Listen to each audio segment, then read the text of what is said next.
لیکن یہ سچ ہے کہ سب سے زیادہ بندہ اس وقت اپنے رب سے قریب ہوتا ہے جب سجدے میں ہوتا ہے، اس لیے کہ اس کی بڑائی کی کوئی حد نہیں ہے، اس کی کبریائی کی کوئی حد نہیں ہے، اس کی عظمت کیا سمجھ سکے گا، اور ہمارے چھوٹے ہونے کی کوئی حد نہیں، اس کی بڑائی سمجھ پاتی جب ہم سجدے میں جاتے ہیں تو بڑا ہے۔ اس لیے حدیث پاک میں اقرب ما یکون العبد من ربہ وهو ساجد، جب بندہ سجدے میں ہوتا ہے تو سب سے زیادہ اپنے رب سے قریب ہوتا ہے۔ اس کو سمجھ لینا چاہیے کہ اللہ میں کچھ نہیں ہوں، تو سب کچھ ہے۔ چلو ابھی بعد میں کھولیں گے، یہ تو پھر سجدے پہ پوری تقریر کرے تو پھر صبح ہونی کی ہے، تھوڑا سا میں نے عرض کر دیا۔ تو یہ باب ہے سجدوں پر، سجدے کی جمع سجود ہے اور اس کی فضیلت کا، یہ پہلی فصل ہے جو سید المفسرین سے مری۔ حضور فرماتے ہیں مجھے حکم دیا گیا ہے، امیر تو یعنی کسی نے دیا، اللہ نے دیا، ان اسجد علی سبعۃ اعظم، سجدہ کرنے کا 7 ہڈیوں پر، مجھے 7 ہڈیوں پر سجدہ کرنے کو حکم ہے۔ سجدہ 7 ہڈی پر ہوتا ہے۔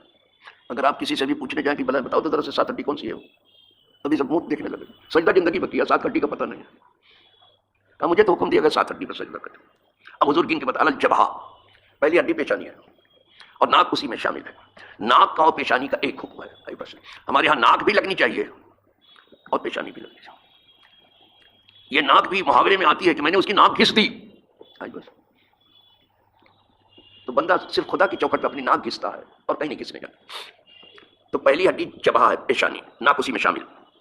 والیدین، یہ دونوں ہاتھ، آپ کے سجدے میں دونوں ہاتھ پڑے رہتے ہیں زمین پر، اسی سے ٹیک لیتے ہو، 3 ہو گیا، 2 ہاتھ 1 پیشانی ہو گیا۔ والرکبتین، 2 گھٹنے، یہ دے سجدے میں دونوں گھٹنے بھی ہیں، 5 ہو گئے نا۔ واطراف القدمین، اور دونوں قدم کے کنارے، طرف کنارے کو کہتے ہیں، اس کی جمع اطراف آتی ہے۔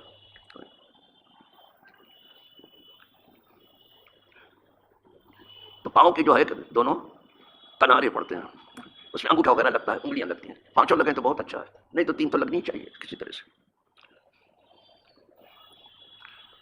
یہ 7 ہڈی ہو گئی۔ اب قدم کی 2 ہڈی، گھٹنے کی 2 ہڈی، 4 ہاتھ کی دونوں ہاتھ کی ہڈی، 6 پیشانی، 6 ناک اس میں شامل، 7 ہڈیوں پر مجھے سجدہ کرنے کو حکم ہوا ہے۔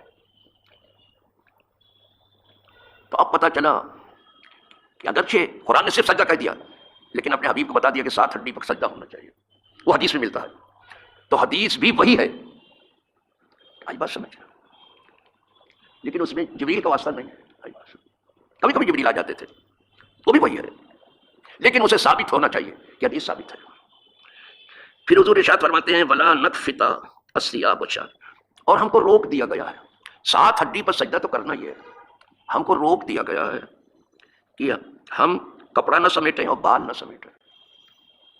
جو کپڑا پڑا جائے اوپر چڑھا لیتے ہیں، منع کیا گیا، یہ سب مت کرو بابا۔ اور کچھ لوگ بال بڑا بڑا رکھے ہیں، وہ جاتے ہیں تو پھر ان کے جانے سے پہلے ان کا بال ہی پہنچ جاتا ہے بیچارہ، اس کو بھی پہلے سے ٹھیک ٹھاک کرو، امامے کے نیچے لے آؤ، اس کو ٹوپی کے نیچے لے آؤ، اس کو سمیٹنے کی ضرورت نہیں۔ یعنی تم کپڑا سمیٹنے میں لگے رہو گے اور بال کہ خدا کا سجدہ کرو عاجزی کرو گے، کیا کرو گے؟ اس سے روکا گیا۔ اس کو امام بخاری نے بھی روایت کیا اور امام مسلم بھی روایت کیا۔ اب یہاں سے سجدے کا بیان شروع ہوا، اب دیکھنا کہ سجدے میں کتنی نزاکتیں ہیں۔ جب یہ ابواب کھلیں گے آپ کے سامنے تو بولے ارے ہم کو تو معلوم ہی نہیں تھا، معلوم کیسے ہو، کوئی درسگاہ میں آپ گئے تھے کیا، کیسے معلوم ہو جائے آپ کو؟ نہ آپ خود عالم ہیں نہ آپ متعلم ہیں، سمجھنا کبھی آپ درسگاہ میں گئے تو معلوم کیسے ہوگا؟ یہ تو شروع ہوا ہے، آج میں نے شروع کر دیا سجدے کو، خدا کرے کہ کچھ بیان جس کا ہو جائے۔ اگر یہ 2 سال لاک ڈاؤن کا نہیں ہوتا تو اب تک مشکات آدھے سے زیادہ حصہ میں بیان کر چکا ہوتا، لیکن پھر اللہ کی جو مرضی، یہ وقت ایسا ہے 2 سال کا، اس میں جو کچھ نقصان ہوا لوگوں کو ہوا ہوگا، ہمارا تعلیمی نقصان بہت ہوا، اللہ ہی اس کو پورا کرے۔ وآخر دعوانا الحمدللہ رب العالمین۔